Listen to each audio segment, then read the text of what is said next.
I hate dawdling like this, growled Rusty. I get hot and uncomfortable. Sorry, old chap, replied his driver. We can't go any faster or the weed killer won't spread properly. Rusty knew this, but he still itched to go quicker.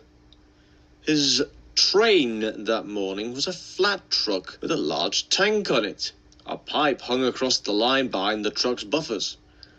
And when the man in charge turned the tap, liquid sprayed onto the track through holes in the pipe.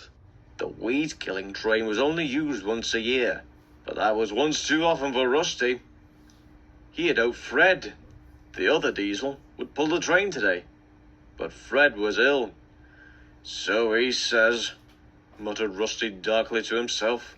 It was a holiday weekend. The thin controller had expected plenty of visitors, but even he was surprised at the number who came. It was Reneeas' turn to take the first train, and he happily pulled the empty coaches to the station. So many people were on the platform that Reneeas could hardly see it. Phew, he puffed. How are all this lot going to get on the train? Will you go back for another carriage, please? Asked the thin controller. I'm arranging an extra train later in the day. The time spent fetching the carriage made Reneeas late. He hated being late, but he knew that today it wasn't his fault. Hurry, hurry, hurry, panted, trying to make up for lost time. They did well until they reached the middle station, where they had to stop. Rusty and his weed-killing train were waiting for them in the loop. Nipped all those weeds in the bud, have you?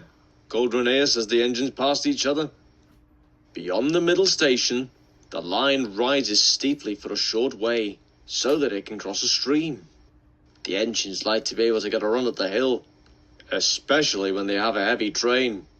Today, Reneeas had to pass, very carefully, some hedge cutters working at the foot of the hill. This meant that he couldn't get a proper run at it. He struggled hard, but soon his wheels began to slip. Halfway up, he slithered to a halt. My wheels won't grip, he complained. The fireman got down. The rails feel greasy, he said. It must be Rusty's weed killer. And the extra coach doesn't help either. Bother that, Rusty, said Reneeas. It's not weed killer he's using, it's speed killer. Never mind, comforted the driver. We'll go back to the bottom and put plenty of sand on the rails. That should do it. The guard told the passengers what was planned, and Reneeas gently backed his train to where the hedge cutters were working. Then they paused so that Reneeas could gather his breath.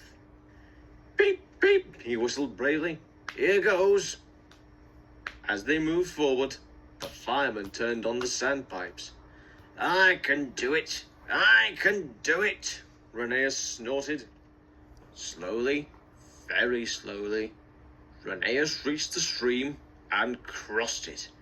I will do it. I will do it. I have done it. Reneeas panted as the coaches crept after him across the bridge. Well done, Reneeas, said his driver. Now let's make up for lost time.